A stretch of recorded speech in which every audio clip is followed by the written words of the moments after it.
Hi, this is Scott Garibay, and today we're going to talk about Dungeons and Dragons, and we're going to talk about processing the D&D narrative spiritually. All right, so we played Dungeons spiritually. We processed the Dungeons and Dragons narrative intellectually for 50 years, and we did it completely wrong. Our intellect was primarily focused on DPS, damage per second. What is the best ranger build that I could do the most damage with? What's the best feat, right? And the reality is that is the most rank amateur use of Dungeons and Dragons possible. Ironically, it's what most channels are focused on, right? Like the least important part gets the most focus. It's very frustrating. But what's interesting? We're talking about Dungeons and Dragons in context to spirituality, so I'll throw this in here. It evangelical Christians understand this. Character build and getting the strongest build is end times theology for evangelical Christians. If you roll up in a church and you ask somebody and you start talking to them about Christianity, good Christians are going to be like, "Hey, let's talk about sanctification. Let's talk about the New Testament and the Old Testament. Let's talk about the love of Jesus Christ." The worst possible Christians, evangelical Christians, all they want to talk about is end times theology, eschatology, right? Let's talk really deeply about amillennialism versus premillennialism versus trib millennial. It's the whole thing, right? Like, it's the same thing.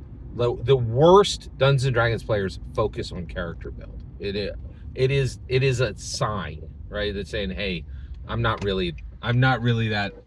I don't use Dungeons and Dragons well. Nothing happening at my table matters, will ever matter, right? But so let's talk about processing Dungeons and Dragons spiritually, the D&D narrative spiritually. So first and foremost, I understand this seems incredibly problematic. You're like, Scott, there's nothing spiritual about D&D. You're not paying attention. D&D has a powerful theological statement, and it has had that powerful theological statement every single day of its 5 decades existence. And that statement is, we very much live in a supernatural world. There is a God, right? How do they say this? They've said this in every single setting, right? They're like, you live in a supernatural world.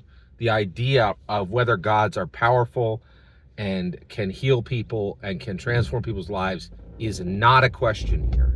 There are no agnostics and atheists in any D&D realm. Wait a second, Scott, what about Dark Sun? Good point, right? First of all, Dark Sun wasn't in first era D&D. It is in second era D&D. It is not in third era D&D. It is in fourth era D&D, and it has been fully abandoned in